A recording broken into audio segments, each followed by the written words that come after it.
नमस्कार। इस बीच प्रारंभिक परीक्षा की डेट भी घोषित हो चुकी है 24 सितंबर। अब से लगभग 3 महीने हैं, लगभग जुलाई, अगस्त और सितंबर। इसमें जीएस की पढ़ाई के लिए 15 सितंबर तक का डेट उपयुक्त माना जाना चाहिए, क्योंकि 15 सितंबर के बाद अधिक से अधिक छोटी छोटी चीज़ें पढ़ना होता है। जैसे 15 सितंबर के बाद एक तरफ से जीएस पढ़ना अच्छा नहीं माना जाएगा। कम से कम 10 दिन पहले जीएस जो थॉरली पढ़ते हैं छोड़ देना चाहिए उसे। परीक्षा के 10 दिन पहले सिर्फ और सिर्फ करंट, जनसंख्या, उत्तर प्रदेश स्पेशल या जो भी स्टेट आप दे रहे हैं वहाँ का स्पेशल है ना, करंट, जनगणना, यूपी स्पेशल, छोटे छोटे आंकड़े जो कि जरूरी होते हैं परीक्षाओं में, इकोनॉमिक संबंधी आंकड़े, तो 10 दिन पहले ये सब पढ़ना ठीक रहता है। एक तरफ से जो सब्जेक्ट का अध्ययन होता है, भूगोल, इतिहास, विज्ञान, भारतीय अर्थव्यवस्था, इसे 10 दिन पहले तक जो भी पढ़ना है पढ़ के खत्म कर देना चाहिए। हाँ, आप उन 10 दिनों में पिछले वर्षों के प्रश्न पत्र भी चाहे तो देख सकते हैं। यानी परीक्षा के ठीक 10 दिन पहले करंट यानी समसामयिकी, पिछले वर्षों के प्रश्न पत्र, जनगणना और प्रदेश विशेष पर जो अध्ययन किया जाता है जैसे उत्तर प्रदेश स्पेशल, ये ठीक रहेगा।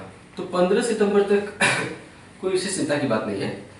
भूगोल बहुत हद तक आगे बढ़ चुका है। सभी महत्वपूर्ण अध्याय पढ़ा चुका हूँ, 2-3 अध्याय बाकी भारतीय भूगोल में, वो भी कवर हो जाएंगे। इतिहास बढ़ ही रहा है।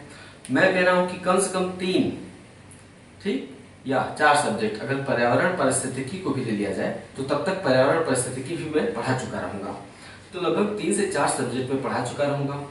करंट आप पढ़ते रहिए अभी, ठीक है। 3 से 4 सब्जेक्ट और करंट भी मैं पढ़ाऊंगा, यानी 3 से 4 विषय और समसामयिकी, ये आप मेरे साथ पढ़ लेंगे तो बशर्ते आप ईमानदारी से पढ़ रहे हो तो कोई सवाल ही नहीं कि प्रारंभिक परीक्षा पास ना हो। ऐसा हो ही नहीं सकता है।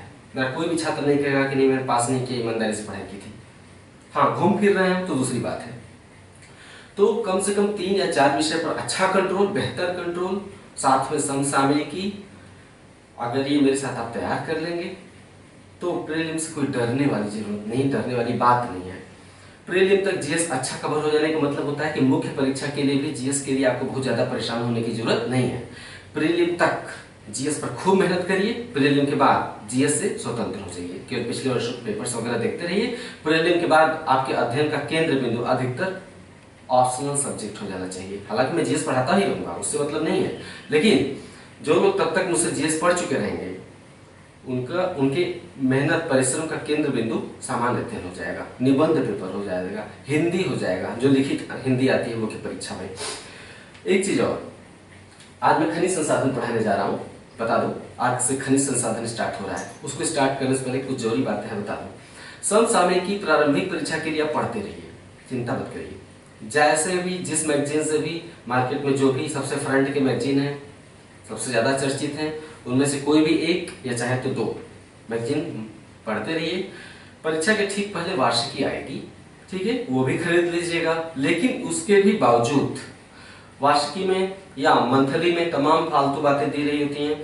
अगर उसमें से उसको अगर इम्पोर्टेंट पे अंडरलाइन करवा के अगर संक्षिप्त कर दिया जाए उसे, यानी 1/4 बन जाएगा या 1/3 फालतू की लाइनें हटा दी जाए, क्योंकि हर एग्जाम का अपना एक नेचर होता है। उस नेचर को ध्यान रखेंगे तो बहुत सी बातें फालतू हो जाती है, खासकर समसामयिकी में, है ना। तो यूपीपीसीएस में तो एक ट्रेंड रहा है कि क्या पूछना है क्या नहीं पूछना है, काफी हद तक। तो परीक्षा के ठीक पहले मैं 14-15 वीडियोस बनाऊंगा, छोटे छोटे 10-10 मिनट के। परीक्षा के ठीक पहले 1 महीने पहले से, जैसे कि 24 सितंबर को परीक्षा है तो जुलाई के अगस्त के अंतिम सप्ताह से मैं करंट के वीडियोस आपको देना शुरू करूंगा। आप अपने स्तर पे करंट पढ़ते रहिए, पूरी तरह मुझ पर निर्भर होना अच्छी बात नहीं है, मैं कभी नहीं कहता हूँ। समसामयिकी के लिए अगस्त के अंतिम सप्ताह से मैं जो दूंगा उसे आप अपने अध्ययन से मिलाते हुए और मेरे वाले को एक दिशा निर्देश गाइड समझिएगा, जो भी मैं वीडियो बनाऊंगा करंट पे। तो करंट भी अच्छे से मैं कवर करवा लूंगा, वादा करता हूँ। करंट में अभी जल्दबाजी मत करिए, आप अपने से पढ़ते रहिए। करंट ऐसा नहीं होता कि हम साल भर आपको पढ़ाएं, क्या पढ़ाएंगे। उसमें छोटा सा अध्ययन क्षेत्र होता है जो कि हफ्ते में 2 वीडियो भी डालूंगा, अगस्त के बाद से हो जाएंगे आपका, कोई चिंता की बात नहीं है। तो आ जाइए स्टार्ट करते हैं। भारतीय भूगोल खनिज। खनिज में भारत खनिज संपदा की दृष्टि से एक समृद्ध राज्य है। भारत में प्रत्येक तरह का खनिज पाया जाता है। खनिज 3 प्रकार के होते हैं, भाषण नहीं है, सब कुछ लिखना है इसे। तो भारत में खनिज संपदा 3 प्रकार की पाई जाती है, धात्विक खनिज, अधात्विक खनिज और ऊर्जा खनिज। ऊर्जा खनिज को हम ईंधन खनिज भी कह सकते हैं। ऊर्जा या ईंधन एक ही चीज होती है। तो तीसरा है ऊर्जा खनिज। ऊर्जा खनिज के अंतर्गत क्या आता है? कोयला, पेट्रोलियम, प्राकृतिक गैस। ठीक है, तो ये हो गया ऊर्जा खनिज। धात्विक, आध्यात्मिक और ऊर्जा तीनों प्रकार के खनिज भारत में पाए जाते हैं। ठीक है, समुद्र संसाधनों के भंडार है। नेक्स्ट लाइन, समुद्र जो है संसाधनों के भंडार है। संसाधन न केवल मुख्य भूमि पर पाए जाते हैं बल्कि समुद्रों में भी पाए जाते हैं। तो विभिन्न देशों को उनके आसपास स्थित समुद्रों पर अधिकार देने के लिए 1982 में संयुक्त राष्ट्र के देशों ने मिलकर एक समझौता किया। उस समझौते को हम कहते हैं अनक्लोज।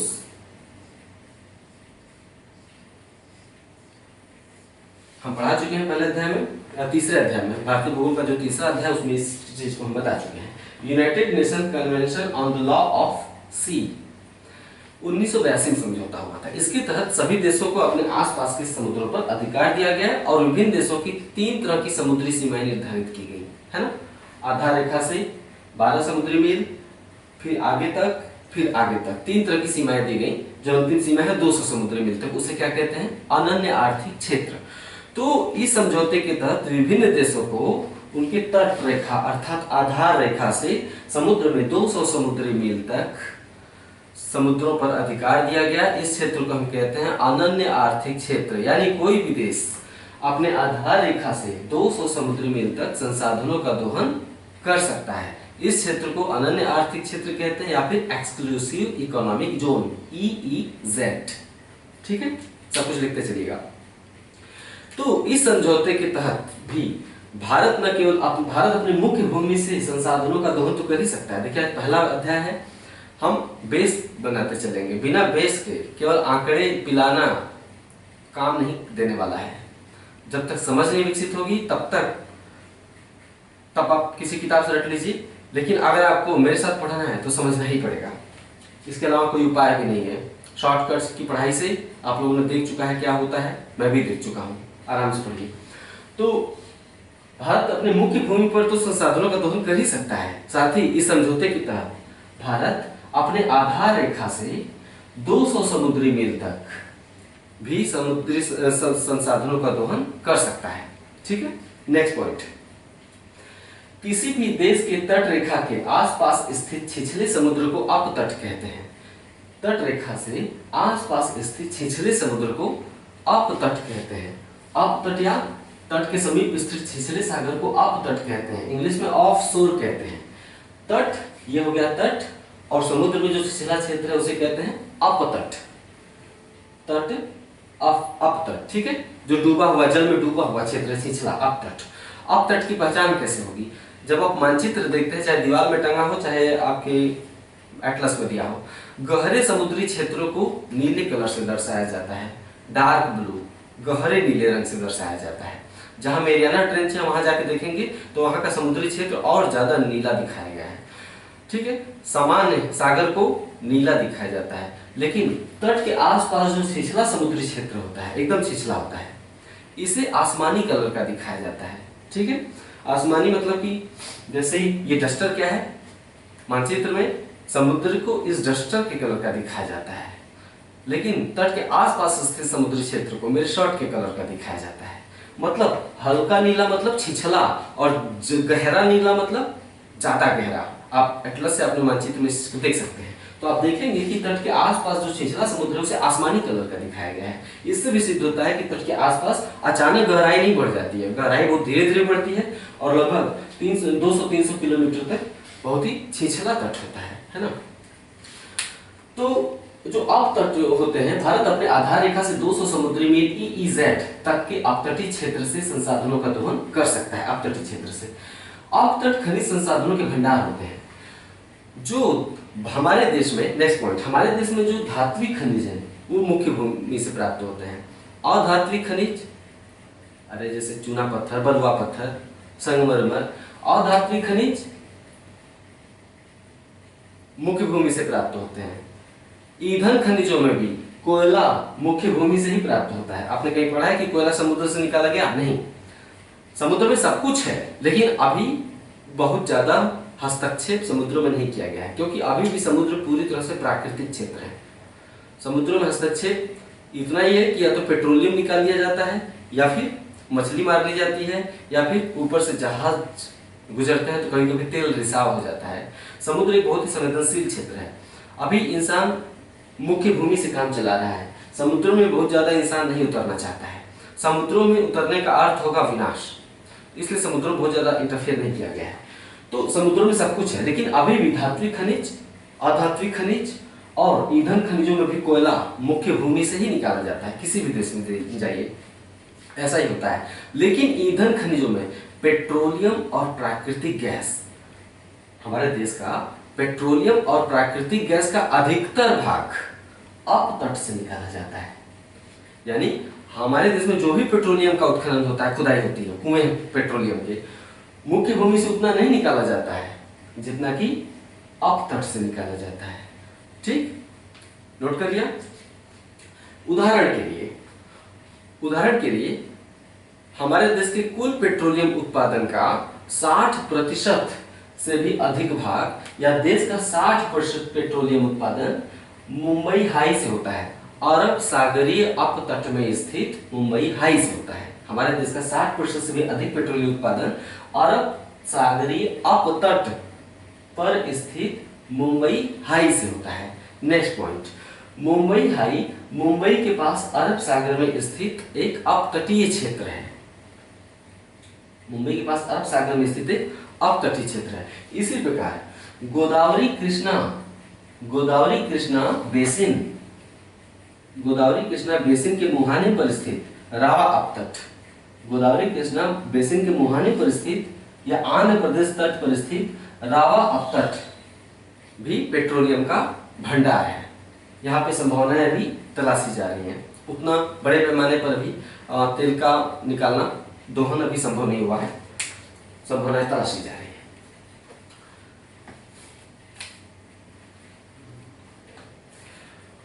तो पेट्रोलियम के तो भंडार है ही, साथ ही प्राकृतिक गैस का भी हमारा अपतटीय क्षेत्र जो है, अपतटीय क्षेत्र प्राकृतिक गैस का भी भंडार है।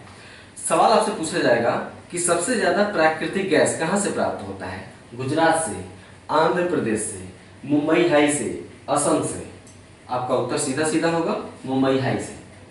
हमारे देश का सबसे ज्यादा पेट्रोलियम और प्राकृतिक गैस इस समय मुंबई हाई अपतटीय क्षेत्र से प्राप्त किया जा रहा है। नेक्स्ट, संविधान के अनुसार जो मुख्य भूमि के खनिज संसाधन है उन पर राज्यों का अधिकार है। उदाहरण के लिए अगर उड़ीसा के केओंझर जिले में कोई खनिज निकाला जा रहा है या किसी खनिज का पता लगाया गया है उड़ीसा के केओंझर जिले में, है ना, या फिर कर्नाटक के बेल्लारी जिले में, है ना, या फिर तमिलनाडु के सलेम जिले में कोई अगर खनिज का पता लगाया जा रहा है तो उस पर उड़ीसा या कर्नाटक या तमिलनाडु राज्य सरकार का ही अधिकार होगा। तो संविधान के अनुसार मुख्य भूमि के खनिज संसाधनों में राज्य सरकारों का अधिकार होता है, लेकिन अपतटीय क्षेत्र के खनिज संसाधनों पर राज्य सरकारों का नहीं बल्कि केंद्र सरकार का अधिकार होता है। कहां से संचालित होती है केंद्र सरकार? दिल्ली से। तो अपतटीय क्षेत्र के खनिज संसाधनों पर केंद्र सरकार का अधिकार होता है। यही कारण है कि अपतटीय क्षेत्र से जो खनिज उत्पादन होता है उसको किसी राज्य के उत्पादन में नहीं जोड़ा जाता। यही कारण है कि अपतटीय क्षेत्र के खनिज उत्पादन को किसी भी राज्य के खनिज उत्पादन में नहीं जोड़ा जाता है। उदाहरण के लिए मुंबई हाई के पेट्रोलियम उत्पादन को, जैसा कि नाम से लग रहा है कि महाराष्ट्र का हिस्सा है, नहीं, मुंबई हाई के पेट्रोलियम उत्पादन को महाराष्ट्र राज्य के खनिज उत्पादन में नहीं दर्शाया जाएगा, नहीं जोड़ा जाएगा। ठीक है, राज्यों का खनिज उत्पादन का आंकड़ा अलग होता है, अपतटीय क्षेत्र का खनिज उत्पादन आंकड़ा अलग होता है। ठीक है, नेक्स्ट उदाहरण के लिए, नेक्स्ट उदाहरण है, देश में सबसे ज्यादा पेट्रोलियम उत्पादक क्षेत्र मुंबई हाई है। ठीक है, लेकिन जब आपसे सवाल पूछा जाएगा ऐसे ही लिखिए, लेकिन जब सवाल पूछा जाएगा कि सबसे ज्यादा पेट्रोलियम उत्पादक राज्य कौन सा है, आपका उत्तर होगा गुजरात। सर्वाधिक पेट्रोलियम उत्पादक राज्य गुजरात है। मुंबई हाई का उत्पादन गुजरात में नहीं दर्शाया जाता है, न ही महाराष्ट्र में। तो सबसे ज्यादा गुजरात में प्रमुख तेल क्षेत्र कौन सा है, अंकलेश्वर, है ना, अंकलेश्वर या फिर अहमदाबाद के आसपास का क्षेत्र, लोनेज, खंभात लोनेज क्षेत्र। तो ये क्षेत्र जो है कि पेट्रोलियम उत्पादक क्षेत्र है गुजरात के। तो गुजरात पेट्रोलियम उत्पादन नंबर 1 राज्य है, लेकिन सबसे बड़ा पेट्रोलियम उत्पादक क्षेत्र हमारे देश में मुंबई हाई है। समझ गए आप मैं क्या कहना चाहता हूं? नेक्स्ट, अगर देश के कुल खनिज उत्पादन मूल्य को लिया जाए, ठीक है, कुल खनिज कौन, धात्विक खनिज, अधात्विक खनिज, ईंधन खनिज। यदि देश के कुल खनिज उत्पादन मूल्य, खनिज का एक मूल्य होता है ना, तो देश में साल भर में जितना भी खनिज का दोहन किया जाता है, निकाला जाता है, धरती के गर्भ को चीर कर जितना भी खनिज निकाला जाता है उसको मूल्य में तब्दील किया जाए, है ना। तो वही बता रहा हूं कि यदि देश के कुल खनिज उत्पादन मूल्य को जोड़ा जाए, लिया जाए, तो सर्वाधिक खनिज उत्पादन मूल्य ईंधन खनिजों का होता है। यानी लोहे, मैग्नीज, बॉक्साइट, यानी टोटल धात्विक अधात्विक की तुलना में देखा जाए तो सबसे ज्यादा मूल्य ईंधन खनिजों का होता है, ठीक है। नेक्स्ट, ईंधन खनिजों में भी सबसे ज्यादा खनिज मूल्य पेट्रोलियम का होता है, प्राकृतिक गैस। ईंधन खनिजों में भी सबसे ज्यादा खनिज मूल्य पेट्रोलियम और प्राकृतिक गैस का होता है। पेट्रोलियम और प्राकृतिक गैस एक साथ इस्तेमाल होता है, इनके मूल्य को एक साथ जोड़ा जाता है। क्यों? क्योंकि जहां भी पेट्रोलियम पाया जाता है वहां प्राकृतिक गैस भी वहीं पाया जाता है, ठीक है। धरती के नीचे चट्टानों में बड़े बड़े कोटर होते हैं, धरती के नीचे चट्टानों में बड़े बड़े कोटर होते हैं। कोटर मतलब गैप जैसे स्थान, है ना। तो उसमें पेट्रोलियम कीचड़ के रूप में, मलबा के रूप में पाया जाता है। ठीक वैसे ही जैसे सड़क जब बनाया जाता है तो काला काला वो पिच बनाने के लिए उसे हम क्या बोलते हैं, तारकोल जो गिराया जाता है ना, काला काला गाढ़े कलर का, पेट्रोलियम भी उसी अवस्था में होता है। इवन तारकोल क्या है, जब पेट्रोलियम से हम सब कुछ निकाल लेते हैं, पेट्रोल निकाल लेते हैं, रिफाइनरी में ले जाते हैं उस कीचड़ को, पेट्रोल निकालते हैं, डीजल निकालते हैं, है ना, मोमबत्ती जो जलाते हैं ना, मोमबत्ती भी निकाल लेते हैं, यानी उसमें मोम भी होता है। पेट्रोलियम जेली जो हम ठंडियों में लगाते हैं अपने स्किन को मुलायम रखने के लिए, पेट्रोलियम जेली भी उसी से प्राप्त होता है। यानी पेट्रोल, डीजल, मिट्टी का तेल, मोमबत्ती, पेट्रोलियम जेली और भी तमाम उप उत्पाद प्राप्त होते हैं। सब कुछ निकाल लेते हैं तो उसमें जो अंतिम कीचड़ बनता है, बचता है, तो वो भी बेकार नहीं जाता। उससे हम क्या बनाते हैं, सड़क बनाते हैं, उससे हम कहते हैं तारकोल, है ना, उससे भी सड़क बनता है। यानी उसका कतरा कतरा बहुत ही महंगा और मूल्यवान होता है, जो पेट्रोलियम होता है। पेट्रोलियम का कतरा कतरा बहुत ही मूल्यवान चीज होती है। तो मैं क्या बता रहा था,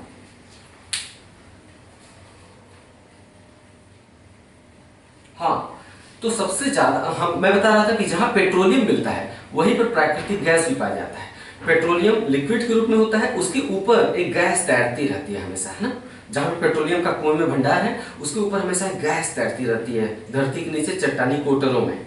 उस गैस को यानी ड्रिलिंग जब की जाती है तो सबसे पहले क्या निकाला जाता है, गैस, क्योंकि गैस ऊपर होती है। सबसे पहले पाइप लगा के गैस खींच ली जाती है, उसे हम क्या कहते हैं, सीएनजी, क्योंकि उसे अंदर तो गैस के रूप में होता है, लेकिन जब बाहर निकाल के उसकी पैकेजिंग करते हैं तो उसे कॉम्प्रेस कर लेते हैं। जब कॉम्प्रेस कर लेते हैं तो उसका नाम क्या पड़ जाता है, CNG, compressed natural gas. Delhi में जब ऑटो वाले वहां पेट्रोल टंकियों पे नहीं जाते हैं, सीएनजी टंकियों पे जाते हैं। सीएनजी से जब भरा जाता है तो आप सुनते होंगे बहुत तेज हवा की आवाज आती है, जैसे हवा का रिसाव होता है छी छी करते हुए। तो इस तरह से आप ऑटो में बैठे रहेंगे, पीछे अचानक बहुत तेज आवाज आती है वहां की टंकियों पे, तो सीएनजी होता है, वो गैस के रूप में होता है। वो तो कंप्रेस्ड करके उसे द्रवित कर लिया जाता है, लिक्विफाइड कर लिया जाता है, लेकिन वो होता है गैस।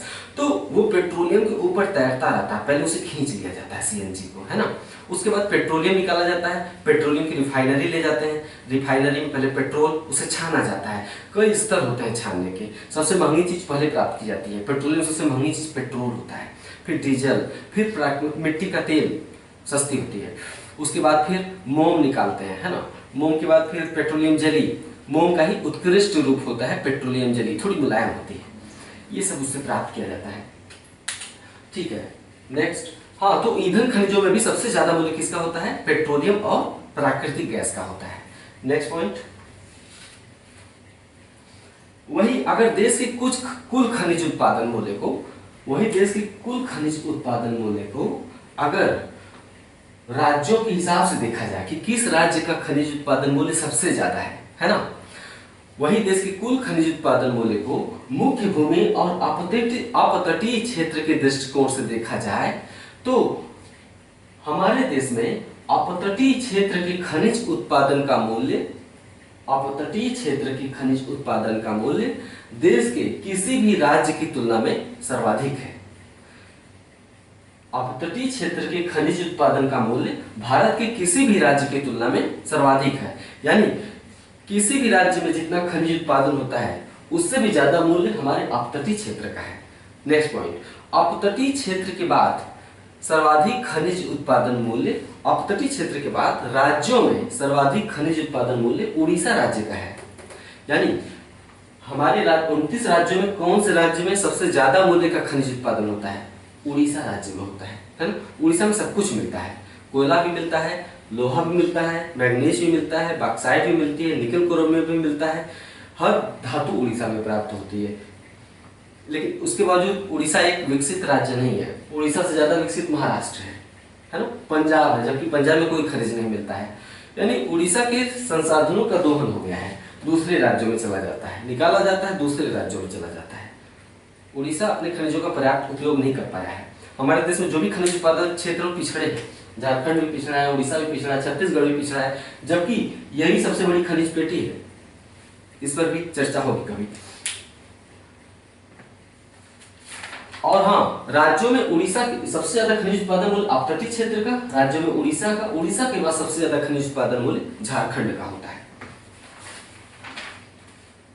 वही अगर धात्विक खनिजों में देखा जाए तो धात्विक खनिजों में सबसे ज्यादा, आपसे सवाल पूछेगा, निम्नलिखित धात्विक खनिजों में सर्वाधिक खनिज उत्पादन मूल्य किस धातु का है?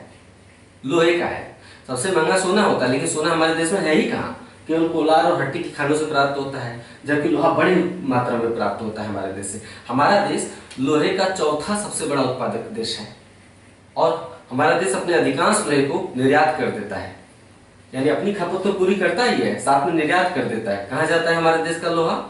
हमारे देश के लोहे का सबसे बड़ा आयातक जापान है। क्यों?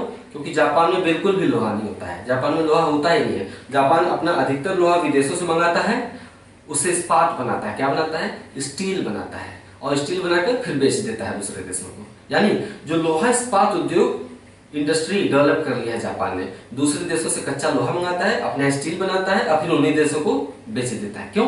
क्योंकि स्टील बनाने की कुशलता टेक्नोलॉजी डेवलपमेंट के चलते जापान के पास कहीं ज्यादा है। चलिए और भी बातें होंगी। नेक्स्ट, तो धात्विक खनिजों में सबसे ज्यादा हिस्सा लोहा का है। नेक्स्ट पॉइंट, प्रत्येक खनिज एक निश्चित चट्टानी संरचना में ही पाया जाता है। हमारे देश में प्रत्येक खनिज एक निश्चित चट्टानी संरचना में पाया जाता है। उदाहरण के लिए लोहा, मैग्नीज, सोना, तांबा, जस्ता, निकेल, क्रोमियम। लोहा, मैग्नीज, तांबा, जस्ता, सोना, चांदी, निकेल, क्रोमियम कहाँ पाए जाते हैं? धारवाड़ युगीन चट्टानों में पाए जाते हैं। धारवाड़ क्रम की चट्टानें यहाँ भी हैं और धारवाड़ क्रम की चट्टानें यहाँ भी हैं। उड़ीसा और झारखंड क्षेत्र में भी काफी हद तक पाई जाती हैं, है ना, और अरावली क्षेत्र में भी पाई जाती हैं धारवाड़ क्रम की चट्टानें। तो अभी जितने धातुओं के नाम लिया वो धारवाड़ क्रम की चट्टानों में पाई जाती हैं। अब दूसरा है चूना पत्थर और बलुआ पत्थर। हमने कहा कि हमारे देश में सभी अलग अलग खनिज अलग अलग प्रकार की चट्टानी संरचना में पाए जाते हैं। उदाहरण के लिए धातु में धारवाड़ क्रम की चट्टानों में चूना पत्थर और बलुआ पत्थर, विंध्यन क्रम की चट्टानों में कोयला, गोंडवाना क्रम की चट्टानों में, इस क्षेत्र में गोंडवाना चट्टानें हैं, कोयला गोंडवाना क्रम की चट्टानों में और पेट्रोलियम टर्शियरी क्रम की चट्टानों में। ये सब सवाल पूछा जाता है बार बार। सबसे ज्यादा महत्वपूर्ण क्षेत्र है जो मैं पढ़ा रहा हूँ। केवल यही नहीं पूछा जाता कि किस खनिज में कौन सा राज्य अव्वल है या फलाना खनिज खान किस खनिज के लिए जाना जाता है। ये तो सबसे फ्रंट के सवाल है, लेकिन जो पूछा जाता है ज्यादातर इस एरिया से पूछा जाता है जो मैं पढ़ा रहा हूँ। तो पेट्रोलियम किस चट्टान से प्राप्त होता है? धरती के नीचे पेट्रोलियम टर्शियरी चट्टानों से प्राप्त होता है। इसे अच्छे से लिखकर दिमाग में बैठा लीजिएगा। कोयला गोंडवाना चट्टानों में और पेट्रोलियम टर्शियरी चट्टानों से प्राप्त होता है।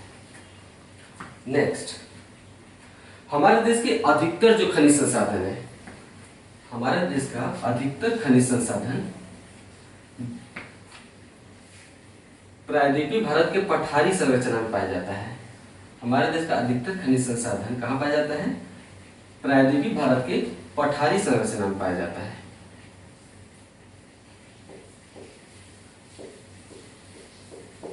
इस क्षेत्र में खनिज पाया जाता है पठारी संरचना में, जबकि उत्तर भारत का मैदान खनिज संपदा की दृष्टि से बिल्कुल निर्धन है। हमारे उत्तर भारत के मैदान में कोई खनिज, बहुत ही कम खनिज पाए जाते हैं या नहीं के बराबर पाए जाते हैं। ज्यादातर खनिज कहाँ पाए जाते हैं?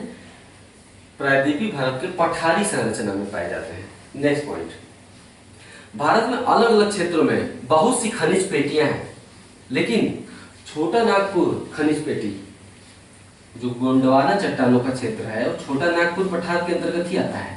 लेकिन छोटा नागपुर पठार है ना, प्रायद्वीपीय भारत का जो पठार है उसके उत्तर पूर्वी सिरे पर कौन सा पठार है? छोटा नागपुर पठार।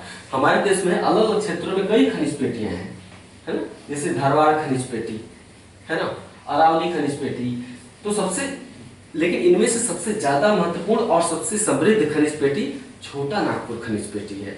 छोटा नागपुर खनिज पेटी में न केवल कोयला पाया जाता है, बल्कि लगभग सभी धातुएं यहाँ मिलती हैं, जैसे लोहा, बॉक्साइट, मैग्नीज, निकेल, क्रोमियम, जस्ता, सीसा, एवरीथिंग यहाँ पर पाया जाता है।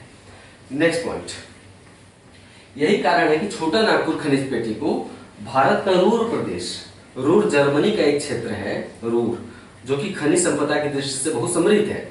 इसीलिए छोटा नागपुर खनिज पेटी को भारत का रूर प्रदेश या भारतीय खनिज का हृदय कहते हैं। ठीक है, हार्ट ऑफ इंडियन मिनरल्स।